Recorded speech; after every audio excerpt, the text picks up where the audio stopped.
හරිනම් මම මේ වෙද්දි ඉන්නෝනේ ලංකාවේ. ඔන්න ඉතින් මාව ආපහු හරවගෙන එක්කන් ආව පැරිස් වලටනේ. ඔන්න ඉතින් පැරිස් හරිම ලස්සනයි මේ දවස්වල මල් පිරීලා ලස්සනට තිබුණාට මගේ ඔළුවේ නිදහසක් නැහැ. වීකෙන්ඩ් එක ඉවර වෙච්ච ගමන් මං කරේ මම ටිකට් කරලා තිබුණ ශ්‍රී ලංකන් එයාර්ලයින්. හැබැයි මමයි ඔන්ලයින් එක කරේ. ඒගොල්ලන්ගේ ප්‍රශ්නයක් වුණත් අපිට කතා කරන්නලා ෆෝන් එකකින් කන්ටැක්ට් කරගන්න ගොඩක් අමාරු වුණා. ඒ නිසා මම ආපු පළවෙනි සඳුදම ටක් ගාලා කරේ ශ්‍රී ලංකන් එයාර්ලයින් හෙඩ් ඔෆිස් එකට ආපුවා. එක ඔය කෙනෙක් එනවා නම් ඔය කරගන්න විදිහ මම ඔය පෙන්නන්නේ. මොකද මේක ටිකක් හොයාගන්නත් අමාරුයි. ශොම්සිලීසේ අක්ද ට්‍රෑම්පෙට් වල් එක පේන මානේ තමයි මේ ඔෆිස් එක තියෙන්නේ හරිය ඇතුළක.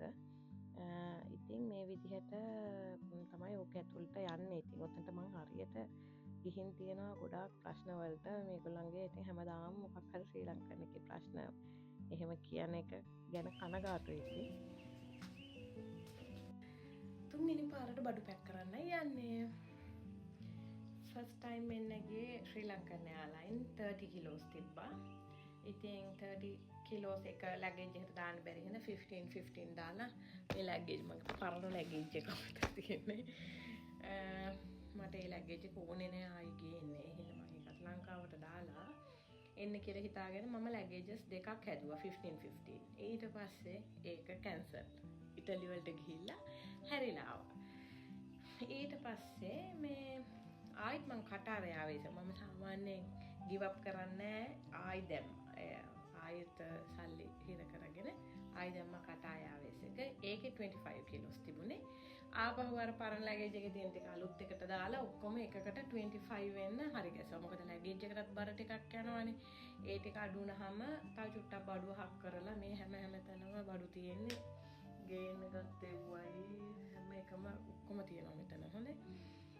ඉතින් දැන් 25 කිලෝස් හදාගෙන එන්න හිටිය ෆ්ලයිට් එකත් කැන්සල්.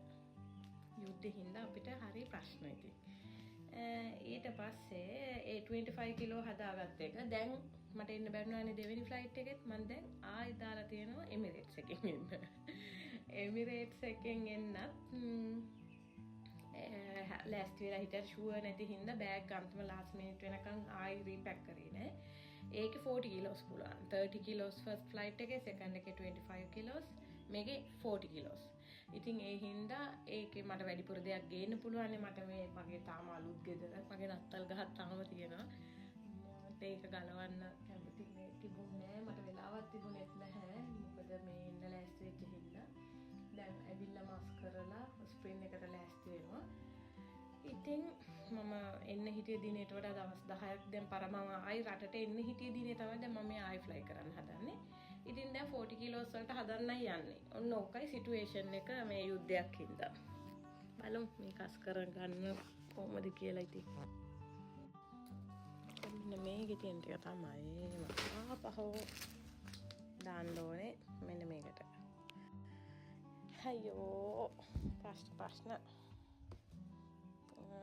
අනිත් එක මම මේ ලැගේජ් දෙකම යන තැන් වල ගෙනියන්නේ නැති හින්දා ඕනේ ටික මොනවද කියලා බලලා ටක් ගාලා දාගන්න ඕනේ.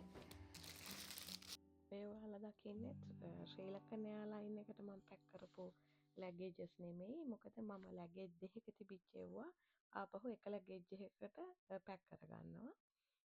ඒ පැක් කරගත්ත එකත් දැන් මම ආයි තුන්වෙනි වතාවට එමිරේට්ස් හරහා යන්න දාගෙන තියෙන්නේ. මොකද කටාර් එකත් අන්තිම ලාස්ට් මිනිට් කැන්සල් වුණා. මොකද මම දෙවෙනි වතාවට ටිකට් කරන්නවා කටාර් එයාර්වේස් එකේ ඩිරෙක්ට් ඒගොල්ලන්ගේ වෙබ්සයිට් එකෙන්. ඒකත් කැන්සල් වෙනවා ලාස්ට් මිනිට්. ඔය ඒ ලැගේජ් එක තමයි ඔය ආපහු 40 කිලෝස් වලට මම ලැගේජ් දෙකකට හදන්නේ. මොකද එමිරේට්ස් තමයි මම ෆයිනලි එන්නේ. එමිරේට්ස් එක ලාස්ට් මිනිට් වෙනකම් මුකුත් ඒගොල්ලන්ගේ කැන්සල් වුණේ නැහැ. හැබැයි මං එන දවසට කලින් දවසෙත් ඒ කිට්ටුව ඇටැක් කරා කියලා නිවුස් ගියා. මම නම් ඇත්තටම නිවුස් බලන එකත් අඩු කරලා තිබුණේ. මොකද අපිට ඒක ඔළුව කෙලින් තියාගෙන ෆ්ලයි කරන්න බෑනේ. ඕවද බලලා ඔළුව වෙව වුණාම. ඉතින් ඔය වගේ අන්තිමටම මම කොහමහරි ලංකාවට එනවා.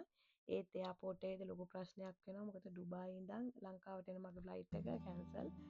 මට වීසා කෝ කියලා අහනවා. මං කෝ මගේ ෆයිනල් ඩෙස්ටිනේෂන් එක ඩුබායි නෙමෙයි ශ්‍රී ලංකා කියලා. ඉතින් ඒත් ඒ වගේ ලොකු ප්‍රශ්න ගොඩක් තියෙනවා මේ වෙලාවේ ෆ්ලයි කරනවා කියන එක. ඒක මම ඔයාලට තවත් වීඩියෝ එකකින් ගේන්නම්. ඔය මම පැරිසිඳන් ඩුබයි වලට ෆ්ලයි කරන්න වීඩියෝ එක ඔයගොල්ලෝ දකින්නේ. ඉතින් ඊළඟ වීඩියෝ එකෙන් හම්බ වෙමු කියලා මාත් එක්ක රැඳී ඉන්න